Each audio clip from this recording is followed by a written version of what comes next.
business plays a major role in the growth and development of any nation, and why business is regarded as a backbone of the economy. Discuss. Across the country, workers are concerned about their futures and youths see little prospects for a better life. Solutions are not clear and improvements are difficult to find. Businesses do offer some solutions. The benefits of businesses to society are as under. Number one, innovation. Entrepreneurs are innovators.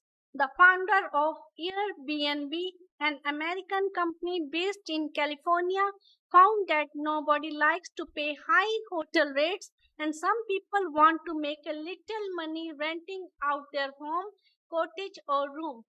They saw this need and found the opportunity to fill it. Airbnb simply provides a platform from which people can rent out their properties or spare room to guests with short-term lodging and tourism-related activities. Now, Airbnb now has an inventory of over 8 lakh properties located in 34,000 cities. It receives commission from each booking. Innovators look for consumers' needs and find ways to fulfill them. It is this innovation that creates employment. Creation of jobs. As and when a new business is started, there is need to hire employees. With the growth of business, there is need to hire more people. Business buys more material and from more people. Consider the development of internet. Then came hackers who steal information via cyber attacks. In response, many software companies came into existence to provide antivirus software. So an entire new industry has been created to defend against cyber attacks. The result is more new jobs for skilled software developers. Employees of this industry spend their income at other businesses, increasing employment opportunities for other workers. Third, raising standard of living. As businesses grow, the people working in them and related businesses also grow. They have more money to spend and it raises the standard of living for everyone involved. Fourth, satisfy needs. Business deals with the production of goods and services to meet the needs and requirements of society. Fifth, businesses help in economic growth. Businesses pay taxes on their profit and employees pay taxes on their income.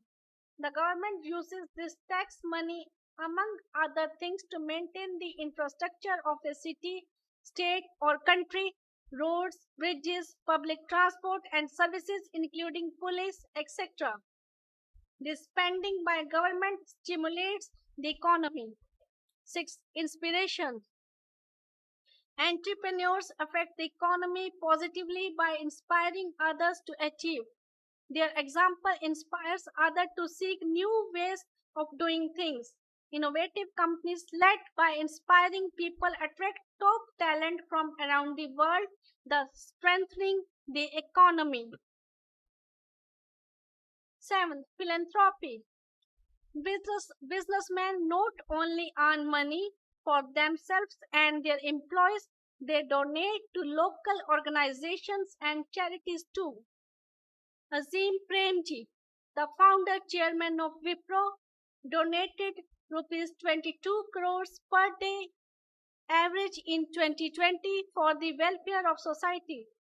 Warren Buffett, most successful investor in the world, has pledged to give away 99% of his fortune to philanthropic causes. Some businessmen work towards saving the environment and some give money to build schools and hospitals.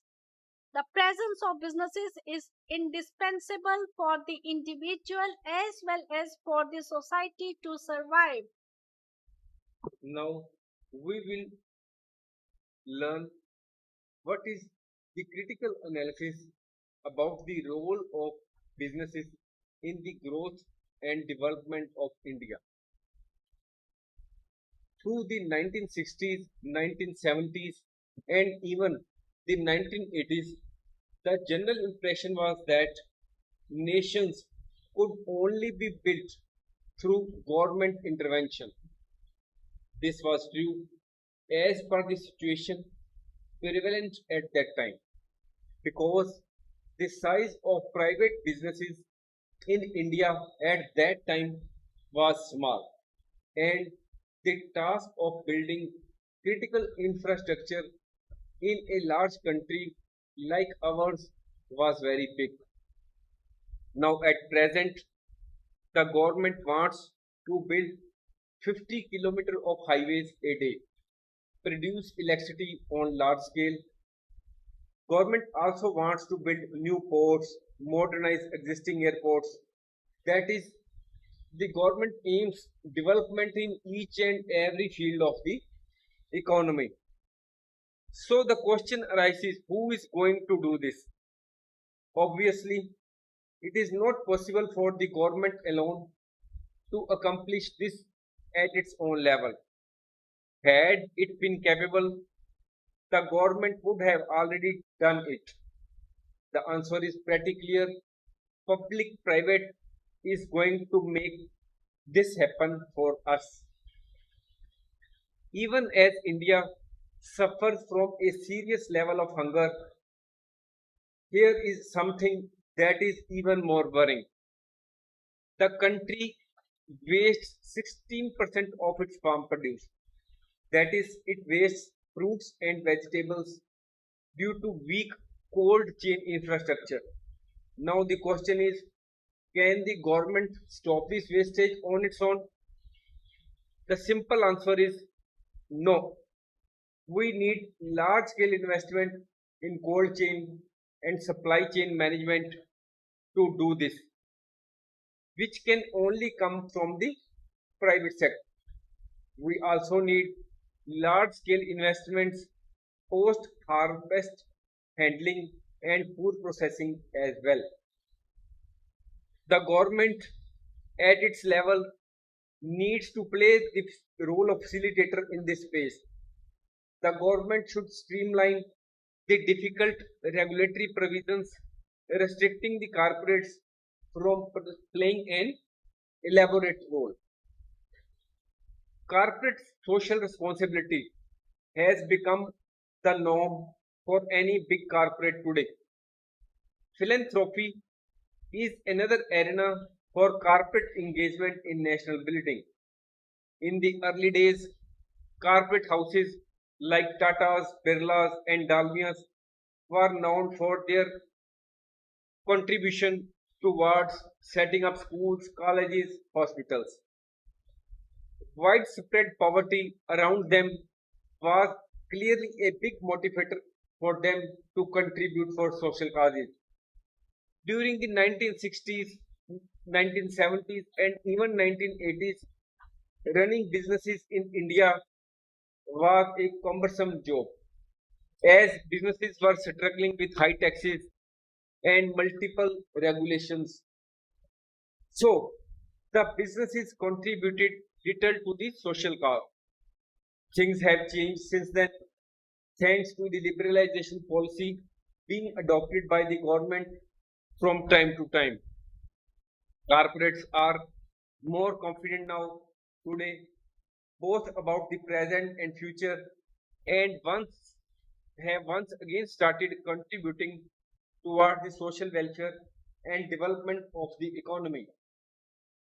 The question now is, are the corporates doing enough towards the welfare of the society?